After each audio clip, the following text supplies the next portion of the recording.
I mean, what else was I going to read for the rainbow book tag?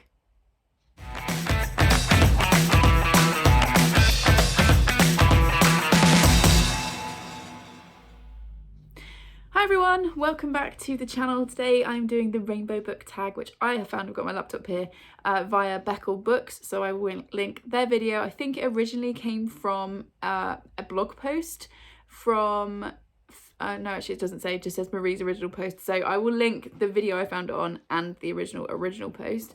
And I just thought it'd be fun to do. It's quite short. I thought it'd be fun. I've got my snag dungarees on, which I'm fully obsessed with, and I've brought out the obnoxious rainbow jumper especially for the occasion. Just a little bit of admin before we start. This is the first time I'm filming with all three cats in the room, so I apologise in advance for any chaos. If you can hear background noise or scrabbling, they're probably just playing. Hopefully you won't hear any hissing, and if I have to stop, it's probably because a fight's broken out. So we're going to see how this goes. So this is quite a simple one in that for each colour of the rainbow they have associated a feeling or an emotion, and I'm just going to go through and show you some books. So red is a book that makes you angry. Now I don't keep books on my shelf that make me angry, because it just feels like bad vibes. I'm just putting the book stack closer to me because I'm really professional and was ready when I hit record. I don't keep books on my shelves that make me angry. So instead I'm going to talk about a book that talks about anger, and that is White Rage by Carol Anderson. As you can see, I have tabbed the hell out of this. It's been a while, probably 18 months since I read this, so it's due a reread. And sorry, both girls now look like they're about to pounce on each other. No, we're okay. It's not as long as it looks. This is all like the notes and references and stuff, but as it says on the front, it says the unspoken truth of our racial divide, and it's about white rage. Carol Anderson is a Black author, and I just found this absolutely fascinating. I think I read it in 2020, I'm pretty sure is when I read it, and as you can see, I got a lot out of it. It's definitely one I would recommend. I would recommend it to everybody, and it's a really fascinating look at the ways that white rage has affected life, kind of affected society, and in lots of different ways you might not expect. And I'll just read you a little bit of the back. So it says, since 1865 and the passage of the 13th Amendment, every time African Americans have made advances towards full participation in our democracy, white reaction has fueled a deliberate, relentless rollback of any gains. Carefully linking historical flashpoints from the post-Civil War Black codes to expressions of white rage after the election of America's first Black president, Anderson renders visible the long lineage of white rage and the different names under which it hides. And yet I cannot recommend this more highly. It is short, it's less than 200 pages, it's 178 pages, and then you're into like notes and stuff. So even if it's just vaguely interesting to you, I would recommend this. So yeah, this is my book about anger. Okay, Orange is a book that gets you fired up. So this is a book that I just recommend relentlessly to everybody, and I feel like there aren't enough people reading it, and that's The 13th Tale by Diane Setterfield. I adore this book. I've said this before, I have to be very careful when I pick it up because I won't want to do anything else.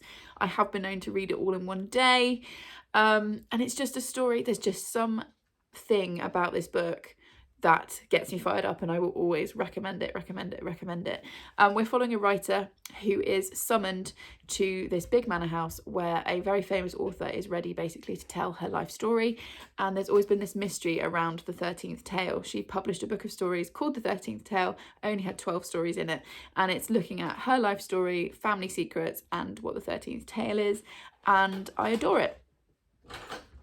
If it's not cats, it's my husband. So sorry for the quick cut there.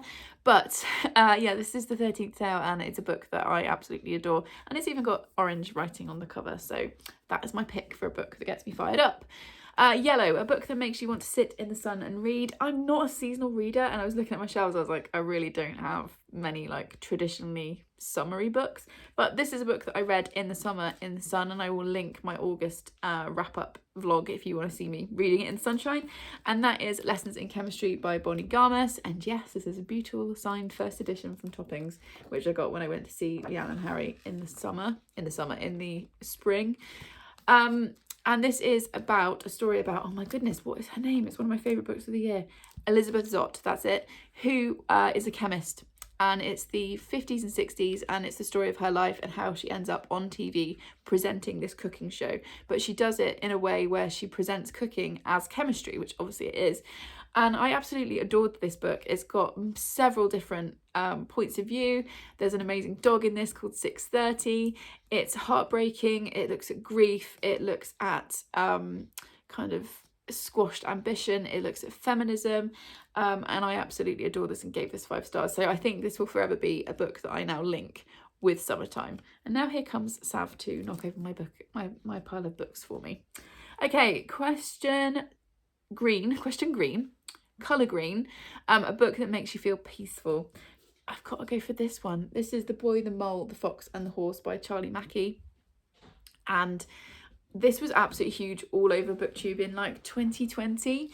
But there's just something about this book, even just holding it makes me feel calm and peaceful.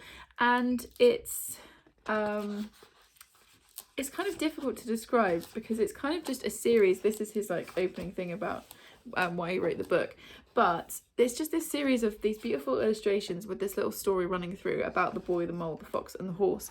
And I need to reread this soon because every time I do, it's such a lovely, calming, peaceful book, and his illustrations are stunning.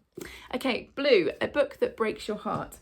This is a book that I talk about quite a bit. I was trying to choose books for this tag that I don't talk about loads, but when this one came up, I was like, it's gonna have to be this book, because this is a book that I've read two or three times now, and every single time it makes me sob at the end, even though I know what's going to happen. And that is The Pull of the Stars by Emma Donoghue.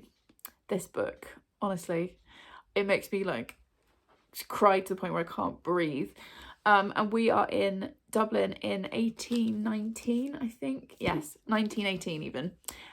During the World War I, and it's also during the flu pandemic, and we're following a nurse who works on a maternity ward. And that is all I'm going to say, because I've talked about this book quite a bit, but also I feel like if you just know that much going in, that's all you need. And this book, yeah, absolutely smashes my heart and puts it back together every single time I read it. Okay, Indigo, a book that makes you feel pensive. So this one was quite difficult because obviously pensive means like a bit sad, a bit thoughtful. So I've decided to go with this book that I read earlier this year. This is A Still Life by Josie George, and this is a memoir. Josie lives with chronic illness, and this is a year in her life, and she just chronicles everything she goes through. And it was given to me by my brother, who also lives with a chronic illness, and I think he said in his note that this is my life on paper. And it was one of those reading experiences where obviously I was reading the book, but I was also thinking about my brother whilst reading it. And I, obviously being his sister, know quite a lot of what his life is like, but obviously I don't know it from his point of view. And so yeah, this was definitely quite a tough reading experience. It was very emotional, and it definitely left me feeling pensive at the end. It's one of those things that's really stuck with me, and I still think about it quite a lot. And I would really recommend this, although I have seen several reviews from own voice reviewers who said that actually it's so close to the bone that it's almost like too painful to read. So just be aware of that going in if you're in a space where you think you could handle this kind of topic, or if you're someone who doesn't live with chronic illness and wants to get kind of a more inside view on it, I would recommend this one. But just be careful picking it up, because yeah, it definitely left me feeling pensive, and it's definitely stayed in my head. And the last one, Violet, a book that makes you uncomfortable. So this one was quite hard, and I've decided to go with a book that it makes me uncomfortable to recommend because there are issues with it. That book is The Secret Garden by Frances Hodgson Burnett. This is the absolutely stunning Mina Lima interactive edition. Now Jack's come to growl at everybody. Jack! Well, I did warn you that this was going to be chaotic at the beginning of the video. Sorry. This is the absolutely stunning Mina Lima edition, okay, and it's one of the most beautiful things I own. I have a whole collection of these because I'm very, very lucky. And The Secret Garden, when I was growing up, was one of my favourite stories. It is about a little girl who gets sent to live with her uncle after her parents die, and it's about grief, and it's kind of about like coming back to life basically after grief. And she discovers this secret garden, and she also discovers another boy who is living in the house. And it was one of my favourite stories growing up, and then obviously I grew up and became aware of how problematic some of the representation is, particularly around disability. And so it makes me uncomfortable to recommend this book anymore. Like I don't recommend it, but it's still one of those stories that I've enjoyed previously. So it's a tricky one, and that's why I have picked it for this prompt. Okay, that's the tag. Let's find some people to tag in it. If you haven't seen a video from me before, what I will do is I just click onto my subscription feed and I will just tag the last couple of people that I've got on my feed who have posted videos recently. So let's see who we've got. So we have got Amelia from Amelia Barlow Books, Chloe from Chloe Reads Books, Emma from Drinking by My Shelf. Who else has posted a video? There's some like non-bookish stuff in here. Jessie from Bow Ties and Books. And where's the last? And Shannon from 155 Books. So I'm tagging those people to do this tag. If you want to do it, you can consider yourself tagged by me. Let me know in the comments, what is a book that makes you uncomfortable? Either the book itself or recommending it, and why. If you got to this point in the video, please leave me the rainbow emoji and I will see you in the next one. Thanks everyone. Bye.